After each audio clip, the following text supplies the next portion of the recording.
They laughed. My own parents, Mom covering her mouth like it was some inside joke, Dad shaking his head in mock pity. $10? He whispered, loud enough for the whole room to hear. I sat there frozen in a room full of smirks, my face burning, palms trembling. The lawyer had just read my name. That was it. To Dana Harper, $10. No explanation, no apology. Just $10. I wasn't even surprised by the silence that followed. Just the cruel chuckles of family who had always made me feel like an afterthought. But then Mr. Whitaker, the attorney, cleared his throat. Actually, he said, adjusting his glasses, there's a private letter, addressed only to Dana. The room fell dead silent. And for the first time in my life, I saw fear in my parents' eyes. They had no idea what was coming. Neither did I. I was born into a family where success was pre-planned before you could walk. The Harpers were not just wealthy, we were legacy. My grandfather built a manufacturing empire from the ground up, and my parents inherited it like royalty. Everything down to the color of our Christmas wrapping paper had rules. From a young age, it was clear I didn't fit. While my older brother Lucas had the poise of a future CEO by middle school, I was the kid hiding in the corner at family parties with a sketchbook. My mother called my paintings cute distractions. My father never looked at them at all. At 13, I saved for months to buy a second-hand camera. I spent weekends taking photos of rusted fences and kids on skateboards, anything that wasn't glossy and fake. When I showed my mom a black and white photo I was proud of, she blinked and said, "You look tired. Maybe less time outside?" By high school, the divide was permanent. Lucas was groomed to be heir. I was tolerated. I remember overhearing my parents once after a board meeting. "She needs to wake up," my dad had said. "Dreams don't pay for legacy."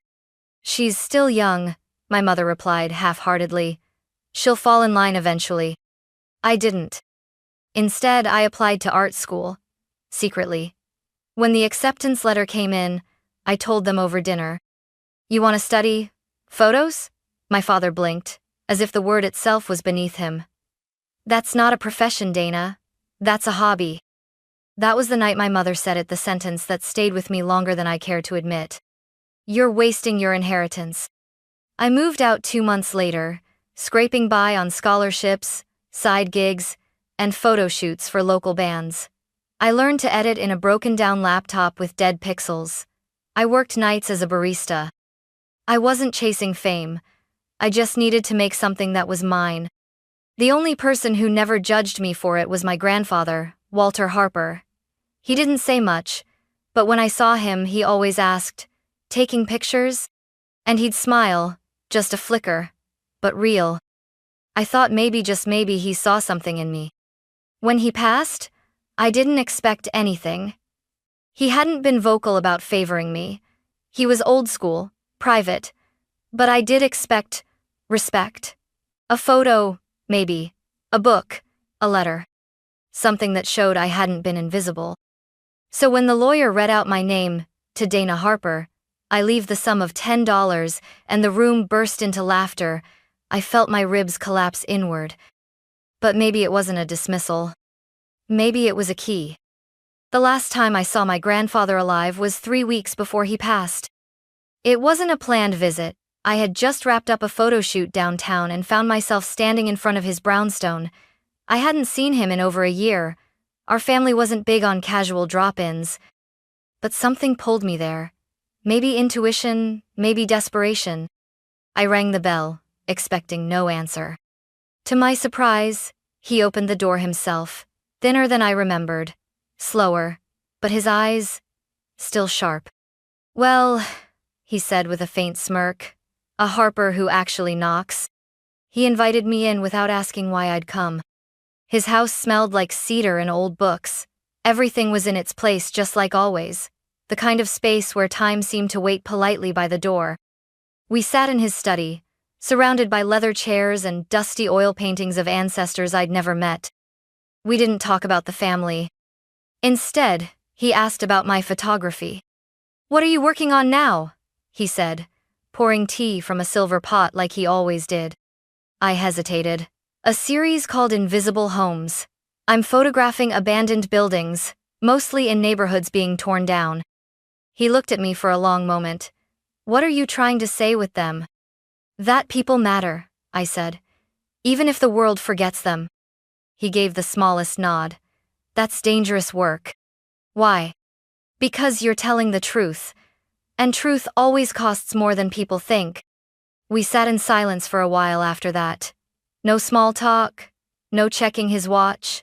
It was the most present I'd ever felt with someone in my family.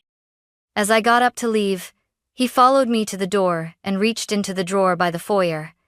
He pulled out a small, battered film camera older than me, with chipped corners and a worn leather strap. This was mine, he said, placing it in my hands. Before I ever built a company, I carried this everywhere. I was stunned. I didn't know you. Took photos. He didn't respond at first, just looked past me out the window. I stopped, he said, because some dreams don't survive the weight of inheritance.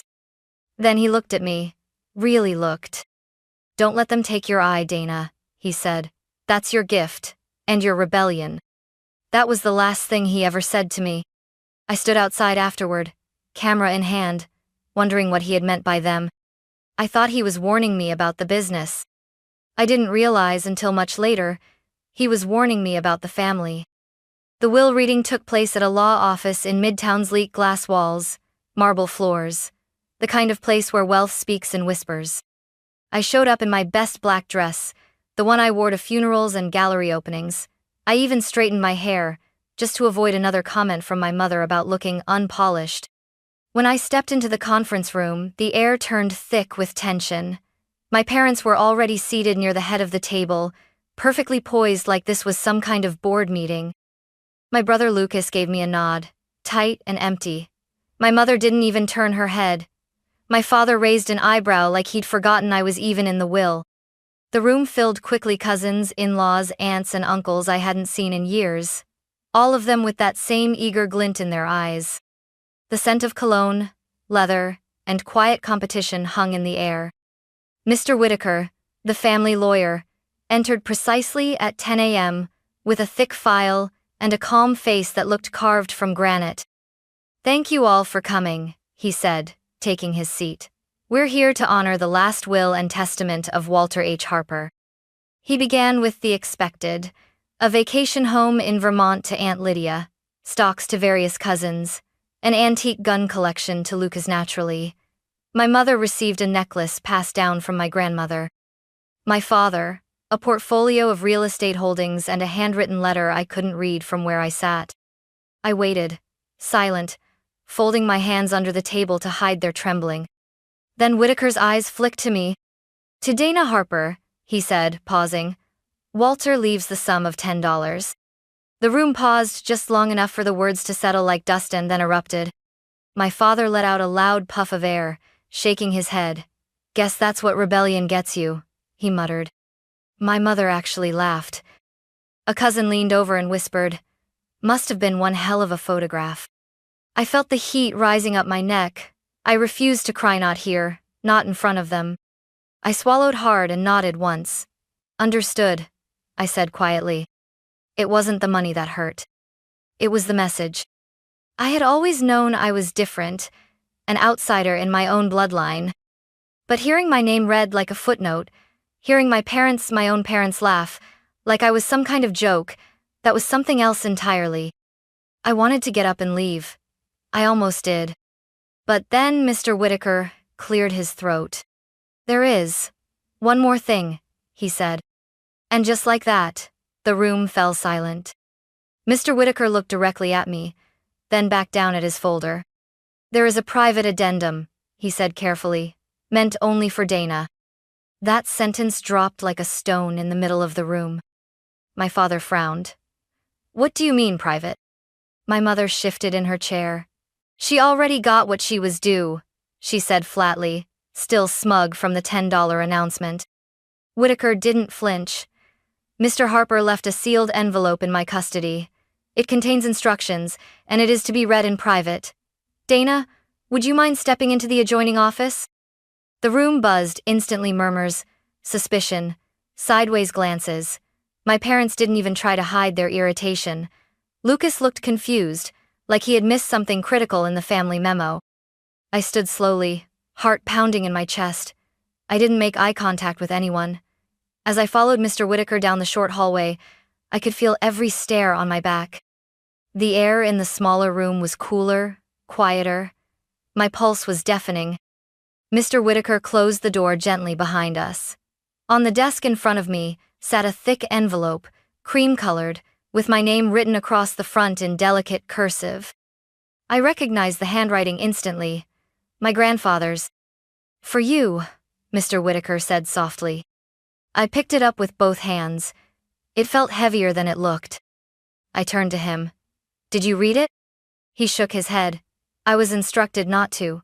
But I was told to give you time. Take as long as you need." I nodded, my throat dry. He left the room without another word. I sat down slowly and ran my fingers along the wax seal. It was embossed with a small Symbol tiny camera.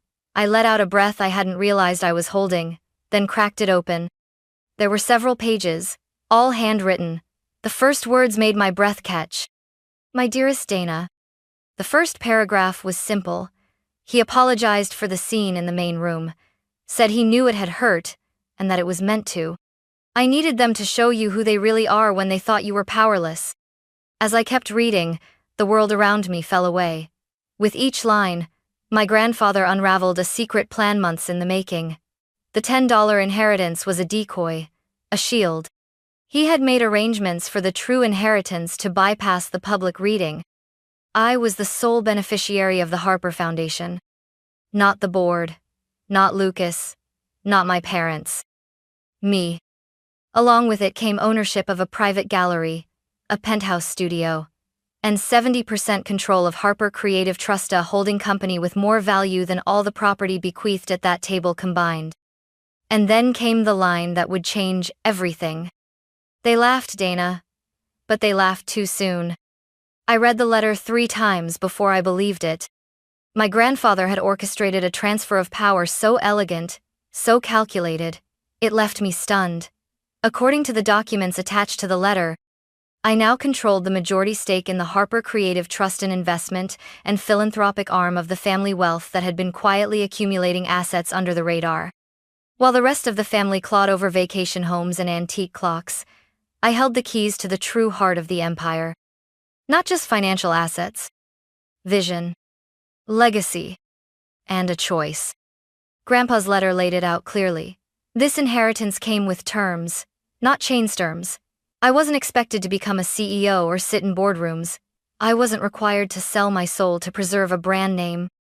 But I was asked to stay true to the one thing he believed separated me from the rest of the family: my eye. He wrote, "You see the world, Dana. That's rarer than any asset I've ever held. The trust is yours to shape, but only if you promise not to become them." I laughed through my tears. In a locked drawer at the gallery he had secretly purchased, there was a collection of photographs mine. Every piece I thought had been sold anonymously, every early print I'd let go for pennies. He had bought them under aliases, cataloged them, preserved them like they were priceless. He had been watching me all along. Not judging, not trying to interfere. Just witnessing. It turns out, he never wanted to leave the company to someone who had memorized the rules. He wanted to leave it to someone who could reimagine them. I placed the letter down and looked around the quiet office. The walls were lined with books I had never noticed before: business, philosophy, photography, ethics. He had built this space not for a businessman, but for someone like me. There was a small black box tucked inside the envelope as well. I opened it slowly. Inside was a brass key on a thin leather cord. A handwritten note underneath read, "Beacon Street, top floor. Your new studio, your real inheritance." I stared at the key, overwhelmed. I had come here expecting nothing, maybe a watch, a photograph, a few kind words if I was lucky. Instead, I had been given an entire future. But the craziest part? No one outside that room knew yet. In the conference room down the hall, my parents were still chuckling, still passing judgment, still believing they had watched me get what I deserved. They had no idea. And for now, I decided, I wasn't going to tell them. Not yet. Let them laugh a little longer. I walked back into the conference room with the letter folded neatly in my purse, my expression unreadable. They were still talking. Guess she'll frame that $10 check, my father snorted. Might be the most valuable thing she ever touches. Laughter. From people who shared my blood. Lucas noticed me first.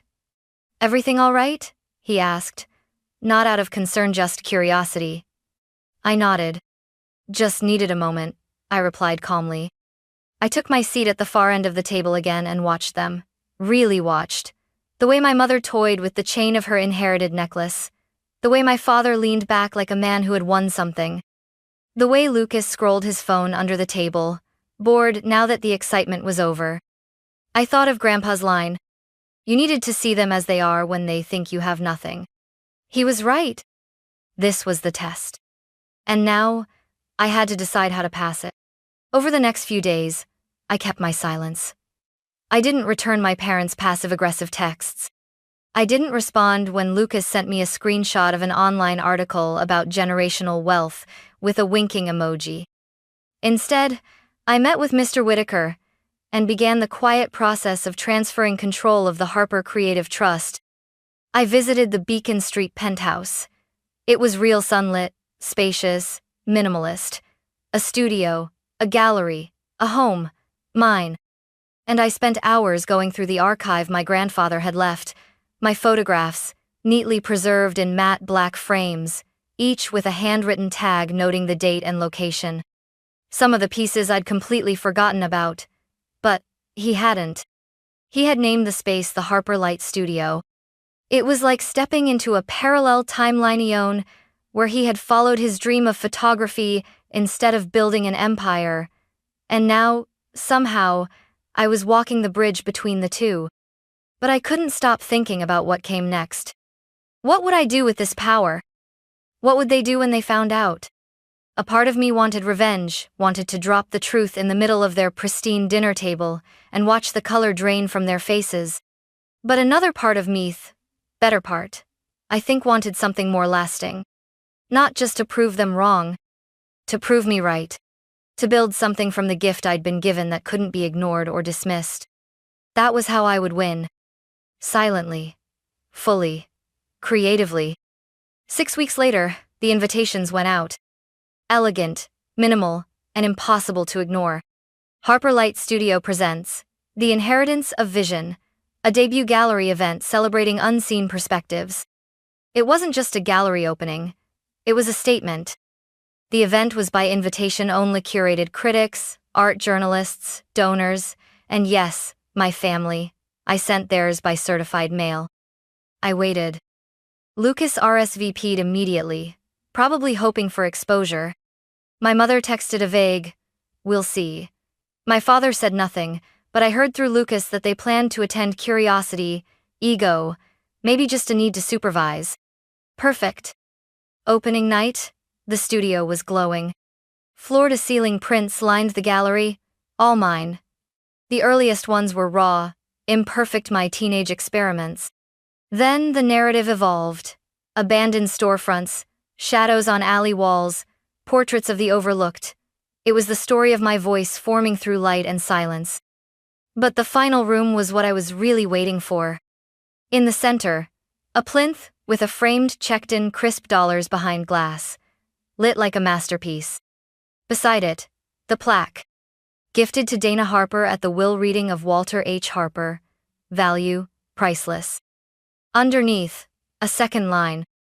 Sometimes the smallest inheritance is the greatest test. I timed their arrival perfectly. They entered the main hall mid-speech. A local art critic was speaking about how the collection reflected an artistic legacy of quiet resistance. Cameras clicked. People nodded. I could feel their confusion before they spoke a word. Lucas approached first. "This is all you?" he asked, glancing at a wall of black and white portraits. "Yes." His brow furrowed. "Since when do you run this place?" I smiled. "Since always." My mother stepped forward. She wore pearls, and that pinched expression she used at fundraisers. "Dana," she said, clearly trying to sound gracious, "this is quite ambitious. Did someone sponsor this?" My voice stayed calm. No sponsors, just one believer. My father joined her, looking around with narrowed eyes. "Where did you get the money for all this?" I tilted my head. "That's not really the question you want to ask, is it?" He said nothing. Just then, Mr. Whitaker appeared beside me. He was holding a champagne flute and wearing a rare smile. "Shall we?" he asked. I nodded. We stepped to the small platform near the $10 exhibit. The room quieted. "Ladies and gentlemen," Whitaker began, "thank you for joining us tonight at Harper Light Studio, founded by and dedicated to the artistic vision of Dana Harper." Murmurs rippled through the crowd. Cameras lifted. "It's also time we share a piece of the story many of you have not heard. As executor of Walter Harper's private estate, I'm honored to announce that Dana Harper is not only the founder of this studio, but also the sole beneficiary of the Harper Creative Trust." Gasps. Audible. I watched the color drain from my mother's face. Lucas blinked like he'd misheard. My father took half a step forward, then stopped. Whitaker continued. "Mr. Harper believed that legacy should follow merit, not lineage. Dana's unwavering pursuit of creative truth, despite rejection and resistance, earned her not only his admiration but his full support." He raised his glass. "To Dana Harper, the real heir." The applause was instant and thunderous, but I didn't look at the crowd. I looked at them. My mother's lips were tight with disbelief. My father's fists clenched at his sides. Lucas looked stunned, unsure whether to be angry or impressed. I stepped down from the platform, walking straight toward them. "Why didn't you tell us?" my mother hissed. "Because you didn't ask," I said evenly. "You never asked what I was building. You only asked why I didn't fall in line." "We're still your family," she said. "And yet, you laughed when I was humiliated," I replied. "That $10? You thought it was the full measure of my worth. And this?" My father gestured around the gallery. "This was all some plan? A setup?" "No," I said. "It was a mirror. You just didn't like what you saw." They said nothing. Because what could they say? I left them standing there and returned to the crowd, people who were curious, engaged, maybe even proud. People who saw me not as a failure, but as a creator. And in that moment, surrounded by my work, my grandfather's faith, and the truth made visible, I finally felt like I had inherited something far greater than money. I had inherited the power to define myself. I didn't go home that night. I stayed at the penthouse my grandfather left me. After the gallery emptied and the buzz faded, I stood alone in the top-floor studio, barefoot on hardwood, surrounded by my own photographs. Outside the windows, the city pulsed with quiet light, but inside, it was still, reverent. On the desk sat the $10 check, no longer tucked away in shame. I'd reframed it after the show, placing it beside a photograph of my grandfather looking out a train window, the same one I'd taken years ago when no one else noticed him quietly watching the world pass by. It wasn't just inheritance. It was a reminder. He hadn't left me money to save me. He left it to free me. In the weeks that followed, I finalized plans to expand the Harper Light Studio into a residency program for young artists from underserved communities. I converted one floor of the building into live work studios, complete with supplies, equipment, and mentorship opportunities. The first round of artists arrived timid, just like I once was, but with the same hunger in their eyes. The Harper Creative Trust, now under my guidance, began funding grants for emerging photographers and visual storytellers, especially those pushed to the margins. At the first board meeting, I wore black jeans, boots, and no apology. The other trustees looked stunned until I presented a 3-year plan that balanced profit and philanthropy with razor-sharp strategy. Grandpa had made sure I'd have the right advisors, and I had learned fast. Lucas never showed up to the gallery again. My parents stopped calling. And that was okay. Not out of bitterness but clarity. Some relationships are roots, others are weights. A few months later, A young artist in our residency knocked on my office door. She held a worn camera in her hand, her eyes bright but unsure. "Do you ever worry," she asked, "that people will only see your money, not your work?" I smiled gently. "All the time, but it only matters if I believe it. If you lead with your vision, the rest follows." She nodded slowly, like she was filing it away for a future moment of doubt. So was I. On the 1-year anniversary of my grandfather's passing, Mr. Whitaker delivered a final letter. Just a few lines. "Wealth is not what you hold, but what you choose to build. You were always the legacy I believed in, Dana. You just had to believe it too." That night, I lit a candle in the gallery and left the doors unlocked. A few strangers wandered in, some students, some tourists. They stood in front of the $10 check, whispering, wondering. They didn't know the full story. They didn't need to. Because my legacy didn't need explanation. It just needed to be lived.